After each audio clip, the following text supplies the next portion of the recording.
अभी गिरा है।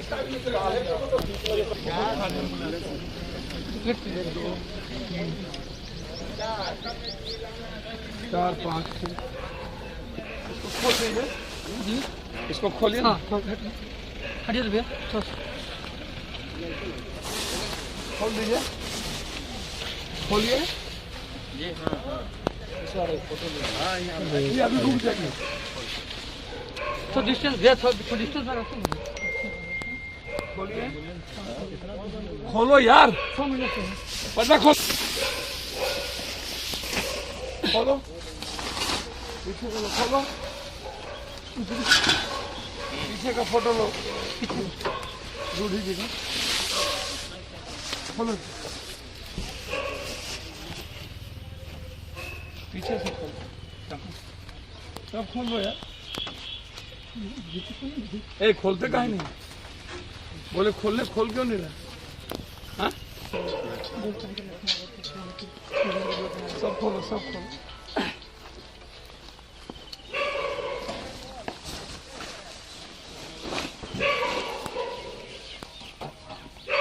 सब खोलो। दैनिक जागरण के पत्रकार ने दिया सुरेश से, तो कहें कि हम बोले हैं कि रूढ़ी जी के विरोध में नहीं लिखेंगे। एक आदमी मेरे साथ नहीं आया, हम अकेले आए हैं भैया, यहाँ पे 2 बार आए हैं और लोग बोला भी है कि फंसा देंगे तुमको। गुड्डू को नहीं फंसा है? ना गुड्डू भैया नहीं था, अब इसको हम भेजे रखे थे, इसको कहे ना भेजे। 6 महीने से हम इसको देख रहे हैं। जिला पार्षद जी कहाँ रह गए? माँ ने जब बेटे को, बेटा ने माँ को, पिता ने बेटा को, बेटा ने बाप, पति पत्नी को, गांव ने छोड़ दिया, वहां पप्पू 1 महीने हो गए। इन मृत लोकतंत्र की मृत और आत्ममुग्ध सरकार, लोकतंत्र को मार देने वाली, और ये नेता जो रावण, कंस और यजीत से भी ऊपर, और जल्लाद लोग बैठे हैं। ये क्या है?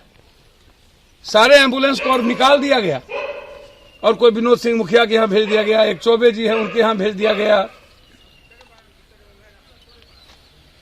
ये यहाँ 30 से ऊपर एम्बुलेंस, और एम्बुलेंस को निकाल दिया गया। 60-70 से ज्यादा, 100 के लगभग एम्बुलेंस। हम जानना चाहेंगे संबित पात्रा जी से कि आपके भाजपा के नेता हैं, हमारे भी भाई हैं, मेरा सवाल वो नहीं है। हम रूढ़ी जी के बारे में नहीं जानता है कि ये घर में, मुझे लगा किसी और का है, रूढ़ी जी का घर नहीं है, लेकिन ये एम्बुलेंस यहाँ क्यों रखा हुआ है? सवाल ना रूढ़ी जी का है और ना पप्पू यादव का, सवाल बिहार और बिहारियों का है, और इंसानियत का है, सिस्टम का है। सिस्टम क्यों मरी हुई है? 100 एम्बुलेंस जो लोगों के लिए काम कर सकती थी, इसको पटना में लगाते, छपरा में लगाते, सिवान में लगाते, सिवान की जनता को फ्री करते।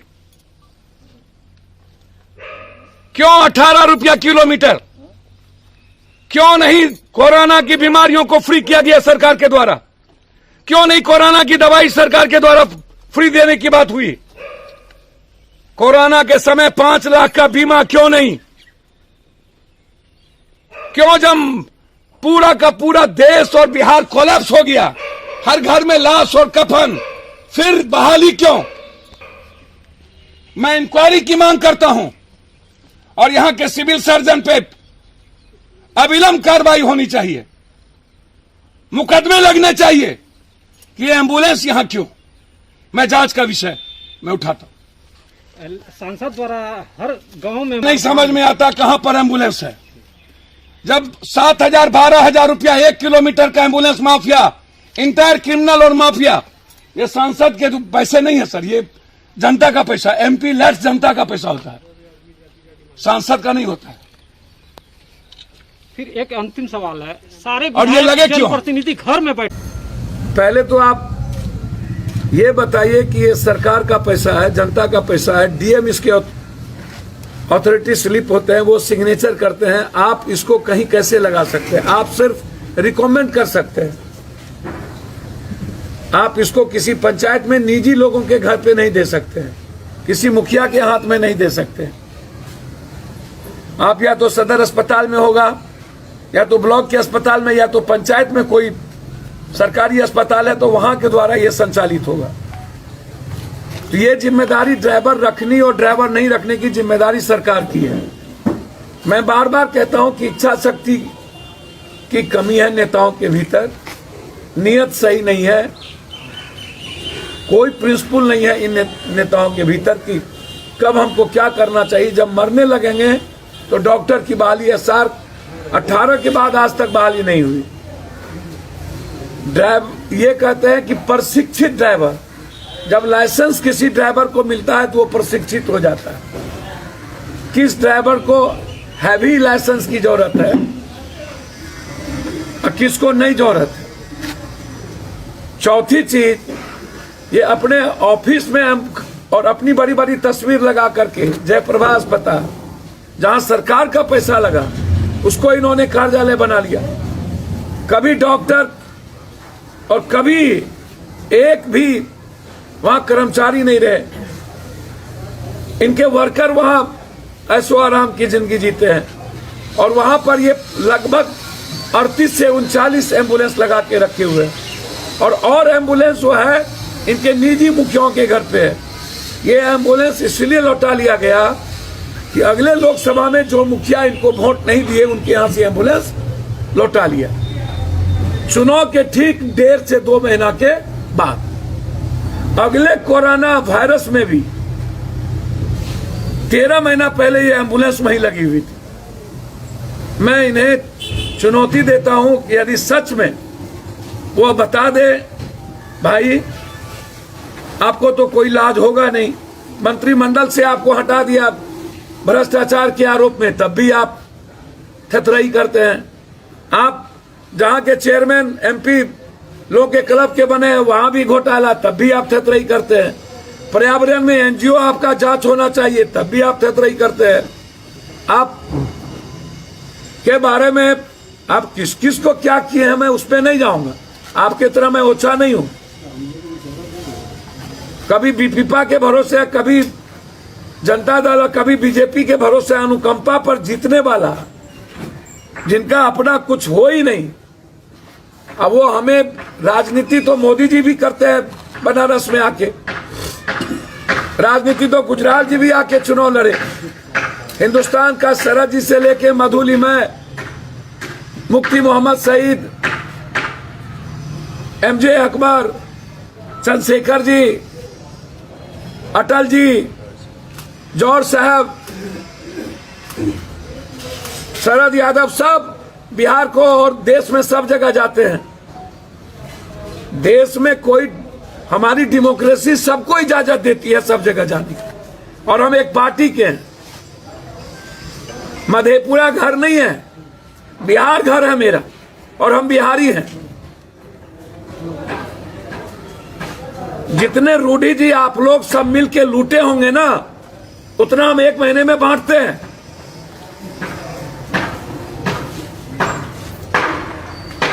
एम्बुलेंस की बात करते हैं, छपरा में जितनी घटना घटी, पप्पू यादव ने 50,000 से लाख लाख रुपया पहुंचाए, और वो सारे प्रूफ के साथ। आप एक भी मर्डर और घटना में आज तक नहीं गए,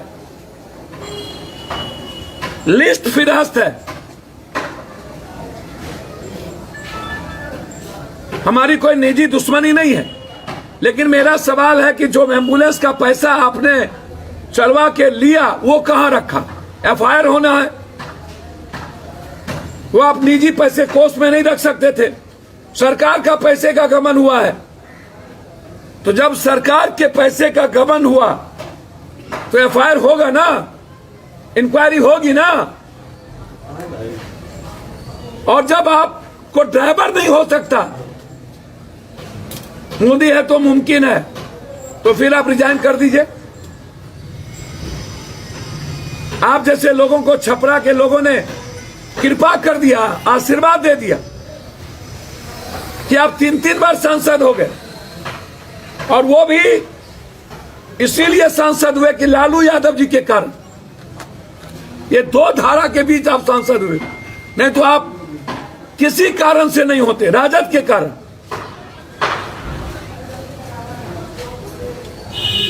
आप ज्ञान सिखाने लगे। एक दिन पहले आपने चिट्ठी लिख दी 6 तारीख को, हम गए 7 को 6 का चिट्ठी, ये डीएम पर भी इंक्वायरी होना चाहिए कि ये चिट्ठी कब गई। 1 साल 1.25 साल से लगी हुई एम्बुलेंस, तब चिट्ठी नहीं।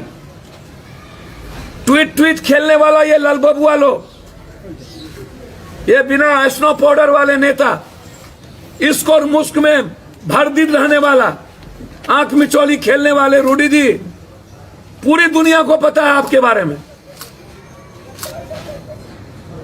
क्या क्या रंग रंगेलियां मनाते हैं आप लोग और कहां कहां मनाते हैं। कितना आरोप लगा वो भाजपा को पता है। सूप बाजे तब बाजे, चलनियों बाजे, शीशे के घर में रह करके पत्थर फेंकते हैं। एफआईआर लॉन्च होना चाहिए कि सरकारी पैसे का दुरुपयोग हुआ। सरकारी पैसे का एम्बुलेंस निजी घर में क्यों? सरकारी पैसे का एम्बुलेंस का पैसा कहां गया?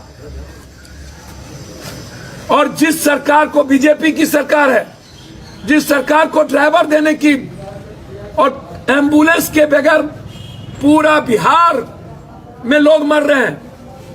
पूर्णिया से सिलीगुड़ी 24,000, पटना 30,000, दरभंगा से पटना 16,000, 20,000, पूरा बिहार मर रहा हो। ये क्या है? क्यों खोले आप ये? क्यों खोले? ट्रेनिंग कॉलेज खोलने की जरूरत क्या थी? और सरकार कहां सोई हुई थी? इससे पता चलता है कि सरकार बिहार को मारने में, बिहार की जनता को मारने में कोई कसर बाकी नहीं रखा। पटना में 1 किलोमीटर का एम्बुलेंस 12 किलोमीटर, 12,000, और इंटायर क्रिमिनल एम्बुलेंस चलाता है, माफिया, गोली बारूद होती है। क्यों 18 रुपया? सरकार से मैं मांग करता हूं कोरोना पेशेंट को एम्बुलेंस फ्री किया जाए, कंप्लीट फ्री किया जाए। लोग जिंदगी और मौत की जिंदगी जीते हैं, जिंदगी तबाह हो चुकी, पैसे नहीं है घर में, लेकिन एम्बुलेंस वाले जब तक पैसा नहीं लेते तब तक लाते नहीं और रास्ते में मार देते हैं। मैं कल भी कहा कि किसी भी कीमत पर प्राइवेट नर्सिंग होम को आंध्रा के तट पर आप फ्री करिए। रेमडेसिविर 1 महीने से ऊपर हो गया और अभी तक लाखों जान चली गई और इनका अलाउद्दीन का चिराग हो गया रेमडेसिविर। हमारे नेता प्रेमचंद सिंह जी का क्षेत्र है, वो घर है, इनसे पूछिए कितने दिनों से वहां एम्बुलेंस लगा। और आज अभी हम मोदी आग्रह करेंगे, हमारे नेता प्रेमचंद सिंह जी तैयार हैं 40 ड्राइवर को लेकर के लाइसेंस के साथ। कहां पर ड्राइवर भेजा जाए? प्रेमचंद सिंह जी का नंबर हम ओपन करने जा रहे हैं।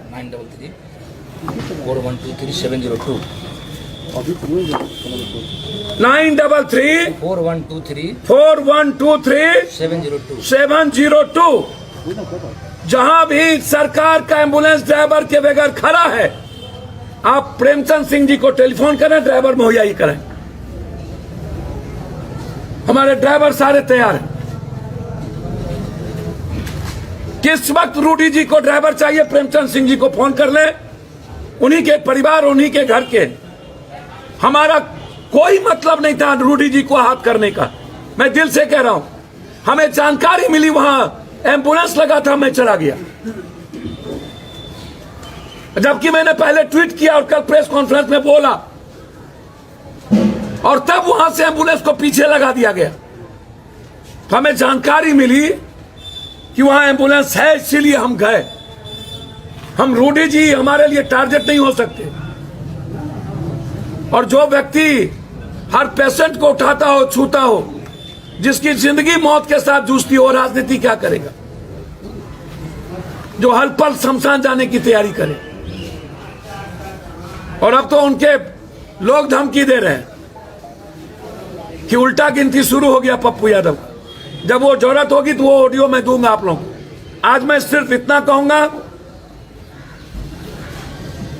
कि इंक्वायरी, पैसे का गमन, सिविल सर्जन पर केस,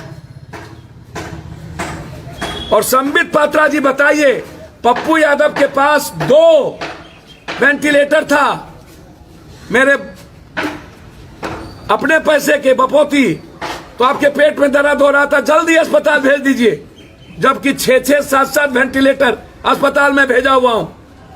जहां से इमरजेंसी होती है पप्पू यादव भेजते हैं। और क्लियर है,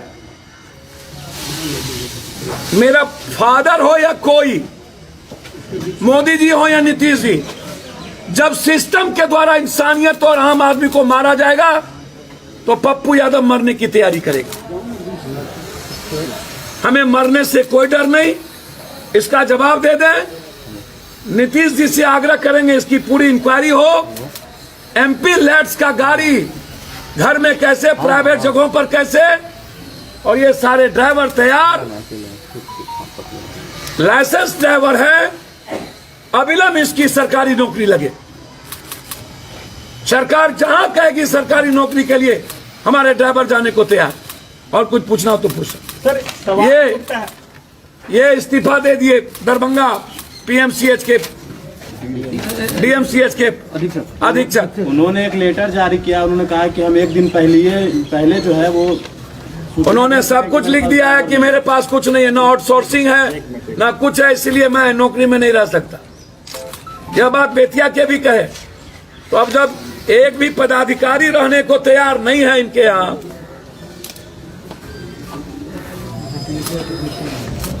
वेंटिलेटर की मशीन नहीं है, ऑक्सीजन नहीं है। कल हम गए थे स्वास्थ्य मंत्री जी के क्वारंटाइन सिवान, सर वहां कोई नहीं था, वहां एक भी आईसीयू रूम नहीं, एक भी वेंटिलेटर नहीं, ऑक्सीजन में पाइप नहीं, और ना तो आश्चर्य होगा कोई दवाई रेमडेसिविर 40 ठो, प्राइवेट को 200, और वहां 100 पेशेंट थे 40 ठो, और आईसीयू कुछ नहीं, वेंटिलेटर नहीं, ऑक्सीजन में कोई पाइप नहीं, और स्वास्थ्य मंत्री का जिला। बारे बा, मैं स्वास्थ्य मंत्री मेरे भाई है, मैं इस्तीफा नहीं मांगूंगा, लेकिन उनसे आग्रह करेंगे। पूरा देश 1 लाख से ऊपर ट्वीट पर उनको इस्तीफा मांगा जा रहा है। तो भाई को तय करना है कि जनता आपसे क्या चाहती है और आपको क्या करना। लेकिन मैं रूडी जी से आग्रह करूंगा कि हम भाई हैं, धमकी ना दीजिए।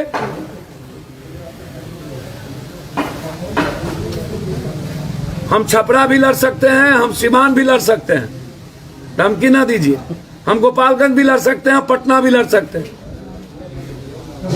और राजनीति हर आदमी को जिम्मेदारी है पूरे देश की करने की, और राजनीति चमकाने की आदत हमारी नहीं है। लोकसभा में हारे तब भी बाढ़, तब भी कोरोना, और विधानसभा में हमारी पार्टी परफॉर्मेंस नहीं की, सब हार गई, तब भी पप्पू यादव विपक्ष और सत्ता पक्ष। तो आप जिम्मेदारी निभा लीजिए, पप्पू यादव जाके घर में बैठ जाए। लेकिन यदि आप जनता को मारते रहिएगा रावण कंस बन के, जल्लाद बन के, तो पप्पू यादव आपको जगाता रहेगा, सरकार की नींद खोलती रहेगी। आप लोग धृतराष्ट्र के तरफ अंधभक्ति मत करिए। और हमें दुनिया में ना ऊपर से नीचे कभी डर नहीं लगता, हर मिनट टू मिनट मरने की तैयारी पप्पू यादव करता है। कई राज्यों में देखा गया है कि बिहार में कई जिलों की तस्वीर आई है कि वेंटिलेटर है लेकिन उस पर धूल फाक रहे, ऑपरेटर नहीं है। अखबार, टीवी चैनल सासाराम से लेकर के एक एक जगह दिखा रहा है। बिहार को भी ट्रेंड स्टाफ बुलाना चाहिए बाहर के राज्यों से, अगर बिहार में बिल्कुल कोई ट्रेंड है ही नहीं, कुछ है ही नहीं। वेंटिलेटर पड़ा हुआ है सभी जगह, हालात अच्छे नहीं है। वेंट लगाने का किसी के पास बहुत कम लोग, जब यहाँ पर एमडी डॉक्टर भी 20-25 से ज्यादा नहीं है पूरे बिहार में। एमडी डॉक्टरेट 20 से ज्यादा नहीं है, और की बात छोड़ दीजिए। ट्रेनिंग देना। और इसी कौशल विकास के अंदर वो भी ट्रेनिंग देना था और सब पैसा घोटाला कर लिए, इसलिए मोदी जी को हटाना पड़ा। तो पहले बीजेपी को समझाइए और तब हमको समझाइएगा। धन्यवाद। बीजेपी के युवा नेता ने भी ट्वीट किया है। गौरव ने कहा है, आप देख लीजिए उसके ट्वीट को, साफ शब्दों में गौरव युवा भाजपा युवा मोर्चा ने कहा है कि गलती है, सजा मिलनी चाहिए। गांव उनके गांव से फोन आ रहा है कि हम ड्राइवर देने को तैयार हैं। और मैंने स्पेशली अपने राष्ट्रीय महासचिव को कह दिया हूं, जहां एम्बुलेंस पे ड्राइवर न हो आप ड्राइवर देंगे, वो खर्च प्रेमचंद सिंह जी उठाए। कुल कितने ड्राइवरों की व्यवस्था अभी हो गई? गिन लीजिए, गिनिए, गिनाइए। 1 2 3 4 5 6 7 8 9 10 11 12 13 14 15 16 17 18 19 20 21, अभी 21 है यहाँ। किधर है? 21 ये देखिए, 22 23 24। लाइसेंस का लाइसेंस निकालो। निकालिए।